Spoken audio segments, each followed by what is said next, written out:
Hello, everybody. My name is Rafael Chacín, as known as El Capitán Rafucho, and welcome to another edition of Let 'em Speak, which is a show with topics built between sports and entertainment. Right now, we had a special guest right here because we're just trying to do like a special episode between the Senior Bowl, which is on Mobile, Alabama, which is the last week, and then we're just talking about a little bit of football. And right now, we had a special guest right here. You might know as one of the half of the content creators from the Unfiltered Truth, because we all know about that. Because we, as a Raider Nation, will love to get involved with some greatest content creators. So, ladies and gentlemen, I had the extraordinary pleasure to have with the one and only Phil Jones, NFL. How's it going, Mr. Phil? How's it going? Welcome to Orlando Speak. How you feeling? Hey, how you doing? I'm feeling good. Yeah, so right now we just see for the first question right here. I know the Senior Bowl was last week on Mobile, Alabama, and there's like a great place to see like the bright future on the field. So I got a question for you. Which player do you have the most impact during the Senior Bowl on Mobile, Alabama, which is like a quarterback, wide receiver, defense tackle? Which player has the most impact on that Senior Bowl about this year in Mobile, Alabama? Well, and I'm gonna give you guys a helpful tidbit. When it comes to the Senior Bowl, everybody thinks it's at the game that everybody's going to show their impact and what they can display and whatnot. But really, in actuality, it's the practices. So the practices that go on Tuesday, Wednesday, and Thursday, that's when you get to see what the fundamentals are with each and every player. You get to see, okay, can they do this? Can they beat their one-on-ones? Can he throw an accurate pass to somebody that wasn't his teammate? Can he learn to adapt quickly? A lot of guys play from the gun.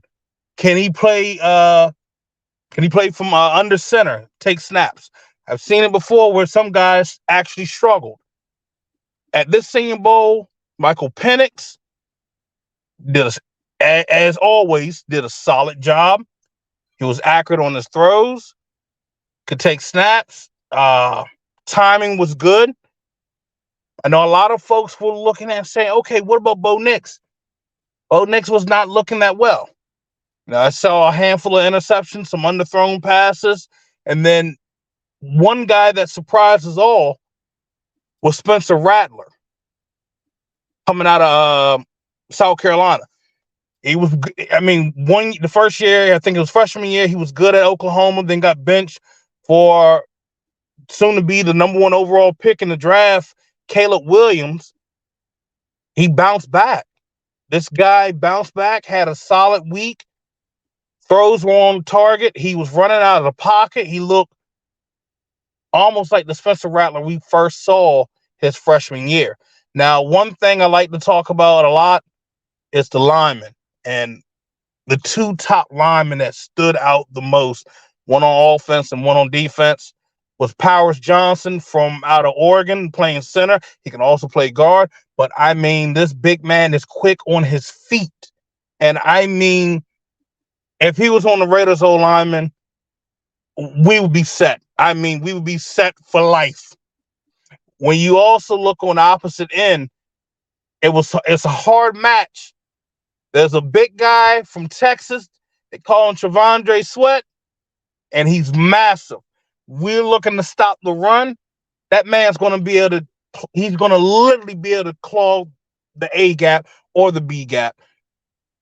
And for what's a little surprising, he's got quick feet and he will bull rush you. He will knock you on your back.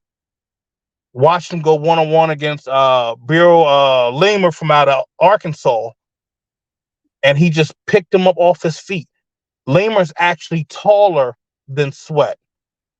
He lifted this man off his feet and drove him back. I hadn't seen that God knows how long from a defensive lineman. He's a big one. He's vicious. And surprisingly, he might actually be a 3-down lineman. Someone that's weighing 365 pounds and moving at that Yep. pace and able to maintain playing all 3 downs, that's scary. Yep. I agree with that. But And that's because we just see like a bright future for the NFL because the draft starts with a Mobile, Alabama, which is the Senior Bowl. And we just see like a lot of to improve about those players, and this could have a like discussion about that. And this team had to go for three players. I mean, there's Quentin Minchell, Tyler Gooden, Jackson Powers Johnson. I mean, there's something out of the possibility too, but everything it seems like very consistent, fantastical speed. But they also had to struggle with separation because I don't really see like at the first round wide receiver, especially like at a deep class, about for the case of Tess Walker. I mean, also there is JPC is most likely like the top center on everybody's board. And I just saw this suggested like he might be converted to center as ranking above for the prospect. Interesting, I had to see where Galton is off of the offensive tackle in this draft. It seems like the deepest draft of the recent memory. And they just say like he's clearly a payoff at the range, but also it's gonna be like the picks is gonna happen before the NFL draft right there on Detroit, Michigan. And You right know what? now, let's mhm, I yep. want to drop something for you. You know what really kind of stuck in my mind? I talked to a few guys. As you bring up the offensive lineman, I wouldn't be shocked. Everybody says the quarterbacks are going to be the ones off the board first.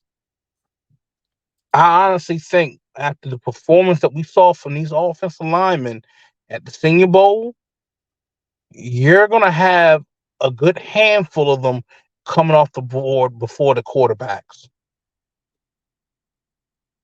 So if the Raiders are worried, Raider fans worry about getting a quarterback, you're going to end up getting your quarterback most likely because a lot of these teams need offensive linemen. And it showed, especially at the tackle position. Like you're saying, there are some good tackles in this draft. So one guy, and I know we said like our few guys, but I got to give him a shout out. Guyton, Tyler Guyton from out of Oklahoma. He was an excellent performer at the right tackle position, and surprisingly, he can play left tackle, but his natural spot is right tackle. But hey, it's good to know that you got a versatile tackle that can play both sides. Hmm. Yeah, I agree about that because there's like a every year this happen very impact players and Mm-hmm. just see it like it because there's a lot of great players that we see like very available. I mean, for example, there's Sweat. The player Sweat, he showed us some better pure pocket push. It was very nice. There's no funny business, just got low and places hands well, and there's no need to keep it in see. I mean, he's just like a run stuffer more than a pass rusher. But a lot of teams will definitely bring him for potential consistent double team holder. I mean, for another example, Gabe Hall, I mean, which is like blowing from around for the guys on the line drills. I mean, Right. and also there's Michael Penix Jr. I mean, he was ready for a very good one-on-one drills, and Carter got the bulk of the team to see it, and he has a very good sidearm. And but I know that after they just saw the game between Michigan versus Washington, I mean, he was able to win some games and win over some the personalities. He kind of made him focus because that's one of those main positions that I could have to address in some teams. But if it comes to the day two and the day one, I mean, that could happen. Yeah. No, you got a point there. Yeah, exactly. And also, we just seeing like at another topic right here. So right now, we just see like at a most impact for these players for the Senior Bowl.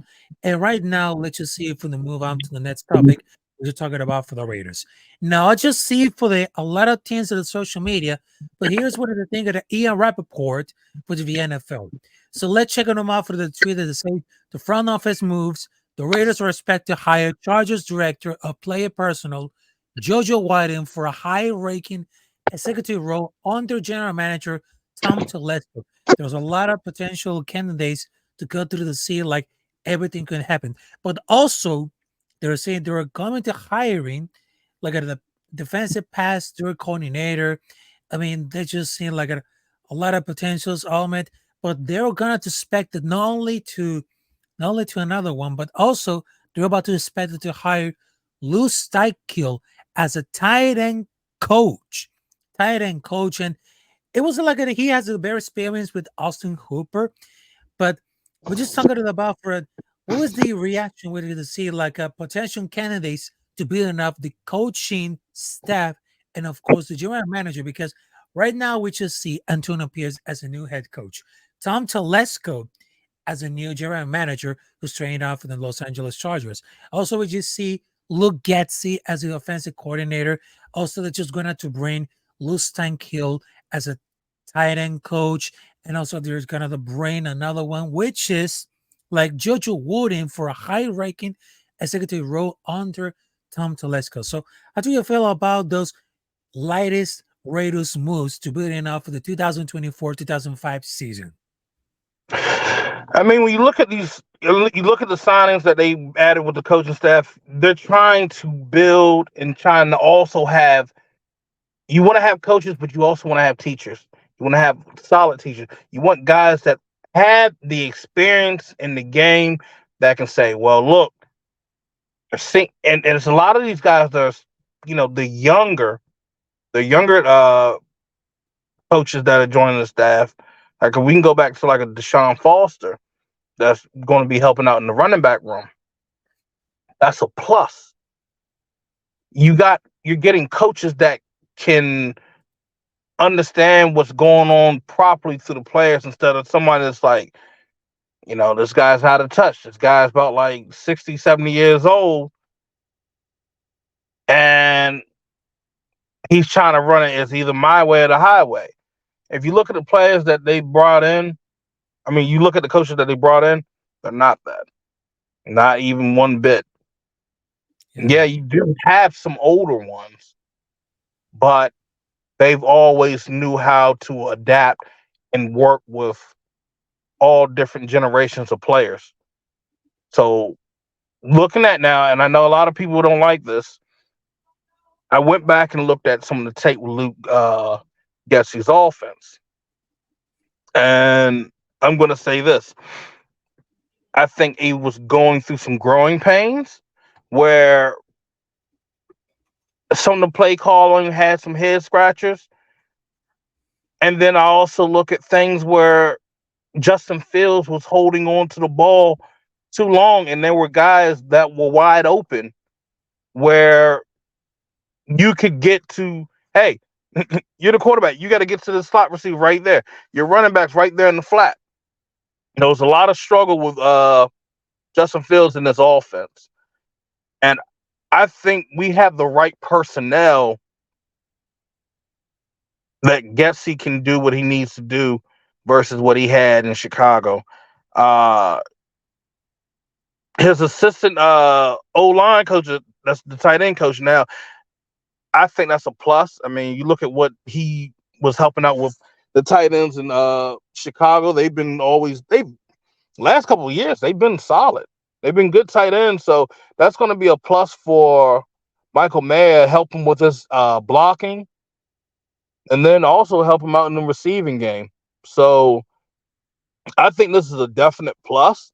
I think that when you look at the front office part with Tom Telesco bringing in a former face that's going to help out with player personnel. I look at what the Chargers have done. They brought in good players. The problem was they just didn't have good coaches. That's the whole thing. Yeah. Tom Telesco wasn't even able to do a lot of things because you had somebody over his head stop him from doing this, this, and this. When you look at this, what was it? Spanos' son telling him, "Well, we're going to bring in this guy. We're going to do that guy." Yeah. How can this man be a general manager and do his job when you have someone that's weighing you back?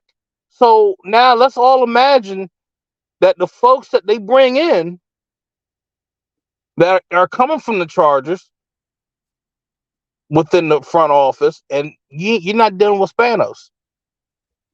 I think it's going to be 10 times better because if you look at the track record under Tom Telesco, he's been around different organizations, and they brought in top players during those years that he was with them. And in any capacity that he was there, this man was there for Peyton Manning. This man was there for Andrew Luck. He's brought in players that were around what full of Rivers to help them make their playoff runs and whatnot. Eh, He has a good track record. And I think people need to give him a chance and let him do his thing and let him do it to his full potential. Mhm. JoJo, let's help him with player personnel. If he was doing the same thing there, bringing the stuff that he needed to bring in, let him do it. But let him also do it at his full potential. I think there's going to be great things that end up happening, and it's going to surprise a lot of folks going on forward into the season. I know I'm not trying to sound like the over hopeful, guy that's like, oh, this is gonna happen, this is gonna happen, but I'm going to trust the process. If it doesn't look good, then everybody can say what they need to say. But as it being the off season, you got to let these guys do their job. They're the ones that are trying to plug and play and put it in the right holes, not just try to put a square into a circle peg hole. You know what I mean? So Yeah, I mean, exactly. I mean, it I makes sense. I yeah. mean, it makes sense because they just wanted to bring that man. Maybe they can move Chen to the president of football, where they had to like a process for Mark Davis and oversee. And he just wanted to advise the front office and coaching staff, but they won't have personal say. Even that it will probably gone after the draft. I mean, I remember that I was like a hearing that in a market maybe like at a hiring of the president of football operations, but something about those lines. I mean, check out for the resume of George Wooden. He took over like at the Chargers interim general manager after that team made front office changes right there on mid-December. And he oversaw both teams' college and pro scouting departments as a director of playing personnel. I mean, and that job including helping to run the draft as well as the NFL free agency period. I mean, over the last season, he was just like a he just spent 60 seasons with the Jets before joining the Chargers. I mean, he served like at a pro scout. He worked it off at the senior FSC 2001 and eventually to become an assistant director. I mean, it happens a lot of time because if they need something to build on out for the drafts, I mean, they just got out the perfect move. I mean, there's a lot of expected to moves and it had to do before the draft in Detroit, Michigan. Yeah. And also, I just wanted to tell about the last question before we're wrapping up. Uh, because during that time that I was telling for like some content creators that would tell that what that means to right away with you. So I just explained about it is about like the culture, the tradition. So I'm gonna explain one question. What it defines the right away for you? The right away. Just like Antonio Pierce say. Wow. ah, the right away for me, it's always been integrity. Has always been blood, family, and smash mouth football. Meaning, we one team, one goal. When one fall, we all fall, but we got to get ourselves back up and knock them in the mouth. That's how I always been. When that's how I always looked at the right away. It's been smash mouth football, smash mouth on the defense, and make sure you instill that bully and make sure you strike fear in your opponent. And it lingers from every single down. That's been the right away with me. And it's carried over when I used to play football from Boys and Girls Club to high school to 1 year, year of college. That's been my mindset to have that mentality. When I look Mm, at it right away, I was born into it, molded into it. So Yeah, I mean, that's like a great answer because for me, about the right away is about integrity, it's about culture, tradition, play good, great football. I mean, between that, I was telling about for some live streams coming out like that because I just tell that the experiment between Josh McDaniels and Deb Ziegler, it failed. It doesn't work at all. But right now with Antonio Pierce, it's a different choice because for that moment I was thinking about it. They just wanted to bring it out the culture, and when Antonio Pierce to say, "Let's smoke our shit, let's talk our shit," that's the right away.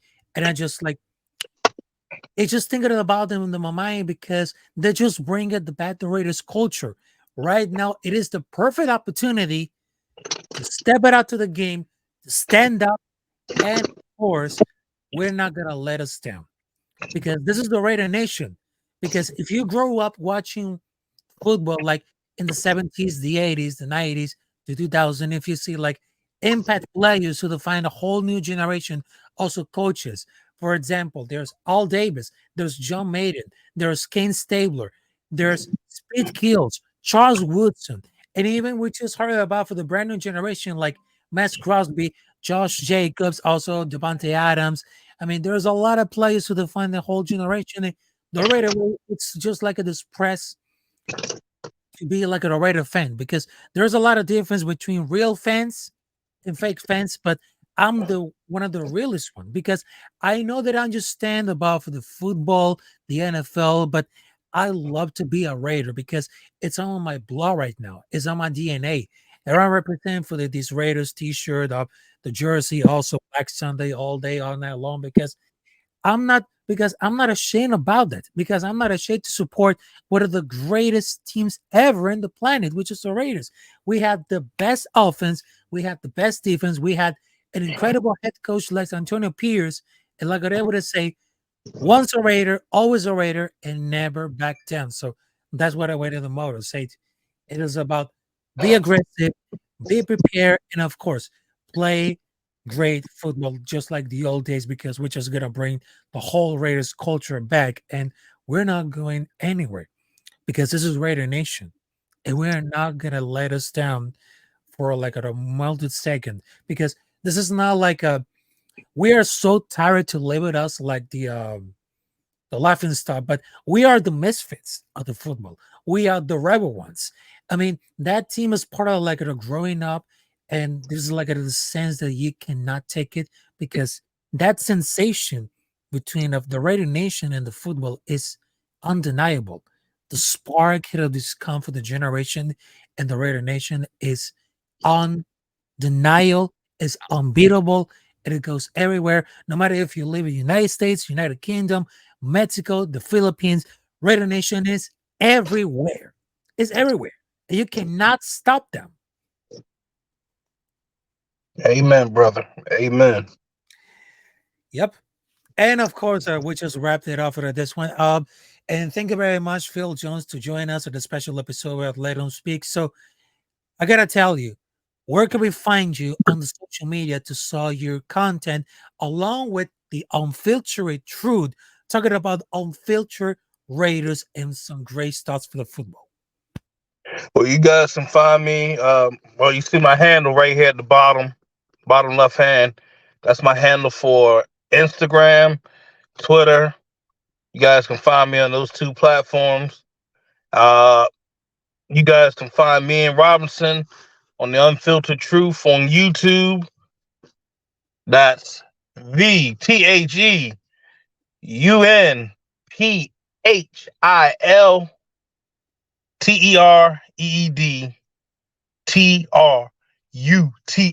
Truth. There you go. We'll be coming at you guys live doing free agency, doing this whole off season. We'll be coming at you guys with the draft as well. So we'll be rocking and rolling. Ain't no ain't no break for anybody. Everybody be on your grind. Hmm. There you go. And of course, on my social media is Rafael Chacín as no as YouTube. You can subscribe me to my channel. You can see like videos, live streams. Okay, you can follow me on the social media as Rafael Chacín that Capitán Rafucho on Twitter, at El Capitán Rafucho on Instagram. Also, you can follow me on Twitch. We're going like gaming stuffs. And thank you very much to having us on the special episode of Let Them Speak, talking about for the senior ball of Mobile, Alabama, talking stuff like Raiders and more stuff like that. So thank you very much. Have a great day. Have a great week. And of course, for the Raider Nation, Black Sunday all day, all night long. And like I said, once a Raider, always a Raider. We can talk our shit. We can smoke our shit. That's the Raider way, like Antonio Pierce said. So have a good one, folks, and have a great night. All right now.